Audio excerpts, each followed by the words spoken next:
Puji Tuhan, perkenalkan nama saya Angelika Tesalonika Kamu, mahasiswi Prodi PAK, semester 1, STT Rumah Murid Kristus. Pada saat ini saya akan membuat tugas komunikasi. Puji Tuhan, saudara-saudara yang diberkati oleh Tuhan, pada saat ini mari kita dibantu oleh kebenaran firman Tuhan, dan secara khusus firman dan perenungan pada saat ini bagi para seluruh anak-anak muda. Nah, saudara-saudara, mari kita membuka dan merenungkan kebenaran firman Tuhan yang terdapat dalam 1 Korintus 15 ayat 33. 1 Korintus 15 ayat 33. Saudara-saudara yang diberkati oleh Tuhan, pergaulan adalah salah satu bagian yang tidak dapat dipisahkan oleh anak-anak muda sekarang. Karena pergaulan itu adalah salah satu mereka mencari jati diri mereka. Itu adalah alasan penting di dalam pergaulan. Kita sebagai anak-anak muda Kristen, kita harus tahu seperti apa yang Tuhan kehendaki dalam kehidupan kita, seperti apa yang Tuhan kehendaki pergaulan dalam hidup kita pada saat ini. Pembacaan ini jelas mengingatkan kepada kita bahwa kita sebagai anak-anak muda harus berhati-hati dalam memilih pergaulan, karena tidak semua pergaulan itu membawa kita kepada kebaikan. 90% yang menentukan baik dan kurangnya kita adalah dengan siapa kita bergaul pada saat ini. Pergaulan yang baik akan membawa kita ke arah yang lebih baik. Begitupun juga sebaliknya, kalau kita berteman dengan teman-teman yang di luar sana yang tidak baik, atau dia seperti di luar sana nakal atau sebagainya, malah kita mengarahkan diri kita kepada hal-hal yang tidak baik.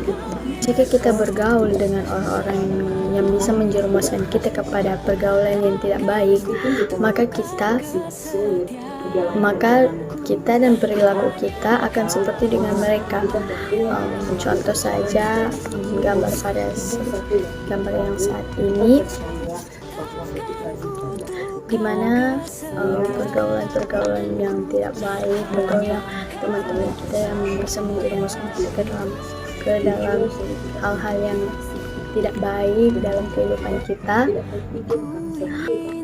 Oleh karena itu, kita sebagai anak-anak muda yang memasuki masa-masa anak muda pada saat ini, pergaulan kita akan menjadi salah satu faktor utama yang terpenting yang akan mengubah karakter hidup kita. Di sini saya mengambil contoh. Dulu teman-teman tidak tahu cara merokok, minum, menggunakan narkoba atau apa nilainya itu, tetapi pada saat teman-teman bergaul dengan orang-orang yang seperti itu, seiring berjalannya waktu kita akan ikut karena sudah terbiasa dengan melihat dan mengalami dan ikut dengan mereka dalam pergaulan yang tidak baik. Kadang seringkali kita menganggap jika kita tidak ikut dengan mereka, maka kita bisa dianggap kurang dalam pergaulan itu, dan itu adalah cara pemikiran yang salah bagi kita. Oleh sebab itu, kita sebagai anak-anak muda harus selektif dalam memilih teman dan tahu menempatkan diri kita di mana kita bergaul dengan orang-orang atau teman-teman kita yang di luar sana.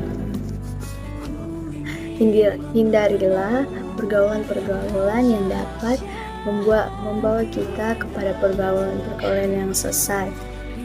Pada saat ini yang menjadi pertanyaan pribadi bagi kita semua, apakah kita sudah berteman, bergaul, dan memiliki komunitas yang membangun kehidupan yang berkenan di hadapan Tuhan? Atau pada saat ini kita berada dalam pertemanan atau lingkungan pergaulan yang membuat kita semakin jauh dari Tuhan, dengan kita melakukan hal-hal yang tidak boleh kita lakukan, dan hal-hal yang apalagi yang bertentangan dengan yang bertentangan dengan firman Tuhan. Kita memiliki teman dan sahabat dalam kehidupan kita, maka jadilah teman yang baik atau sahabat yang baik bagi mereka.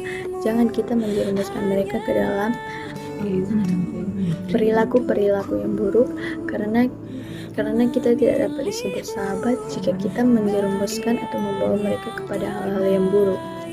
Di sini kita harus ingat bahwa kita di sini sebagai anak-anak muda, dan di masa muda